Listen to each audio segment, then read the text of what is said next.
Salut les investisseurs, dans cette vidéo, on va analyser le dossier SES-SA. Avant de commencer, je vous rappelle que si vous souhaitez demander des analyses d'actions, vous pouvez le faire en rejoignant le canal Telegram, il y a le lien en description de cette vidéo. Pensez à vous abonner à la chaîne pour ne pas rater les prochaines analyses. On commence tout de suite avec SES-SA, donc ça c'est un opérateur dans les services de satellite. On voit que le cours de l'action a littéralement cassé la gueule depuis 10 ans. Donc est-ce que le couteau est enfin planté? Est-ce que c'est le moment de s'intéresser à l'action, au groupe? On va regarder ça. Alors sur 10 ans, médiane de croissance 0,75. Donc c'est un marché très mature. L'entreprise ne bouge plus. En plus c'est disrupté par Starlink par exemple aux États-Unis. On voit que sur 2022 et 2023, il y a eu de la croissance, mais après 2 années de décroissance en 2020 et 2021, donc c'est peut-être que du rattrapage. Donc là-dessus, il faut pas du tout prendre en compte la croissance sur ce groupe. On voit que l'entreprise a fait des achats, acheté des parts de marché sur 10 ans. Je sais pas si la donnée est complète, mais elle aurait acheté 1,16 milliard selon Coifin. Donc, il n'y a plus comme ça qu'elle peut croître à mon avis, puisqu'il n'y a plus de croissance organique. On continue avec l'étude des marges.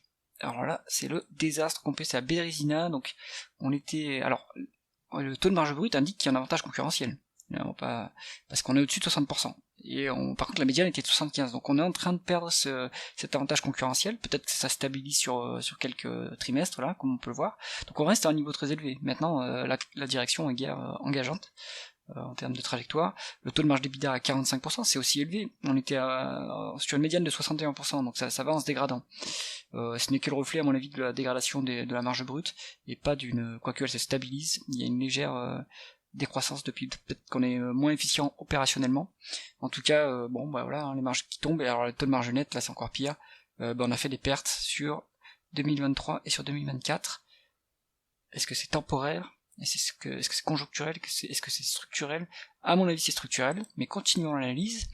On va regarder ce qui se passe en termes de conversion des bénéfices nets en free cash flow. Donc là, par contre, il y a quelque chose d'un peu plus encourageant, c'est que les free cash flow sont plus élevés que les bénéfices nets. Donc à mon avis ça veut dire que l'entreprise n'investit plus en fait. Elle continue à déprécier, donc elle déprécie son appareil productif, mais est-ce qu'elle continue à faire des dépenses en capital?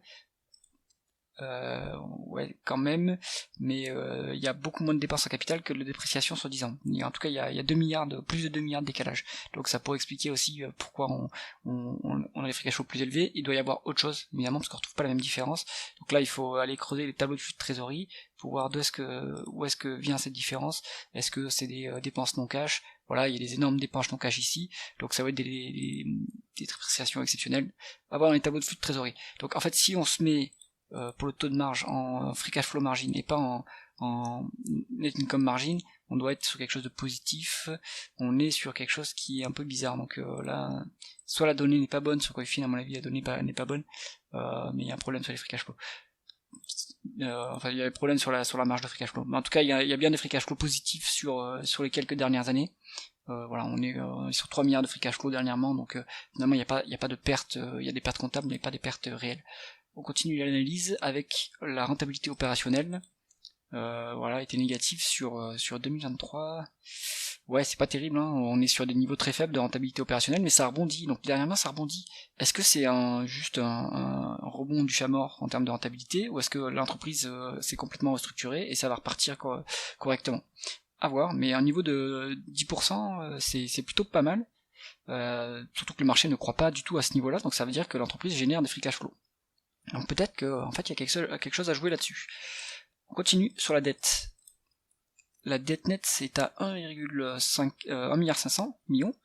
On est sur un EBITDA de 915 millions, donc on a un peu plus d'une fois l'EBITDA, mais rien d'inquiétant, et on est à moins d'une fois les free cash flow. Donc la dette elle va être voilà, comme si elle est liquidée en fait, elle va être liquidée rapidement avec quelques années de free cash flow positif. Donc là il y a pas trop de sujets sur la dette, il y en a un petit peu et ça va se résorber.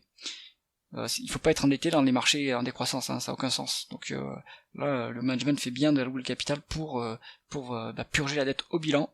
Et qu'est-ce que devrait faire le management? C'est retourner le plus de cash possible aux actionnaires avant de liquider la boîte, hein, ou alors changer complètement de business model, je sais pas. Alors, on voit qu'on rend du cash aux actionnaires à hauteur de 265 millions. Combien ça fait ça? Calculons tout de suite.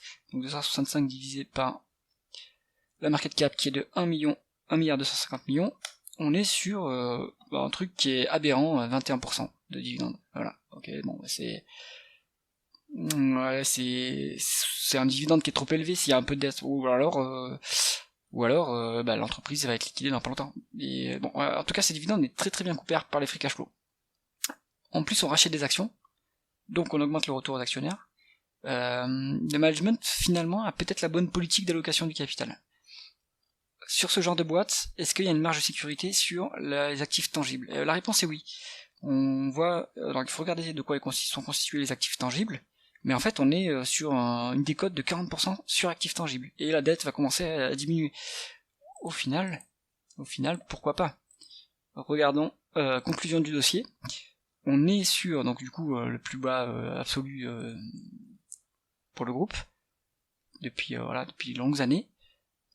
On a une marge de sécurité sur les actifs tangibles. Évidemment, on doit avoir une marge de sécurité sur le multiple, voilà, on a une marge de sécurité sur la valeur d'entreprise sur EBITDA, et l'entreprise retourne du cash aux actionnaires, qui est bien couvert par les free cash flow, mais seulement, les free cash flow, ils fluctuent pas mal, quoi. Donc là, pourquoi il y a des free cash flow? Est-ce que c'est parce que, il faut regarder, ces free cash flow, pourquoi ils sont aussi exceptionnels? D'où ils viennent? Est-ce qu'il y a un dividende exceptionnel, quelque chose? La médiane de free cash flow, elle est pas du tout à ce niveau-là. Elle est plutôt à 680 millions, hein, ce qui est quand même pas mal, et le dividende est quand même moitié moins de cette valeur-là, donc il est quand même bien couvert. Voilà. SES, il y a peut-être un rebond du chat mort à jouer, peut-être un peu un style un peu deep value, un peu value cyclique. On essaye de rapidement doubler sa position, puis on sort de l'action. Donc, à creuser le dossier, évidemment ça vient avec du risque, ça vient avec un coup d'opportunité. Si ça vous intéresse, moi c'est pas du tout une recommandation, et ni un conseil d'investissement, faites vos propres recherches, mais quantitativement il y a peut-être quelque chose à jouer sur ce dossier. Si vous avez aimé cette vidéo, mettez un pouce vers le haut, et pensez à vous abonner à la chaîne. À bientôt.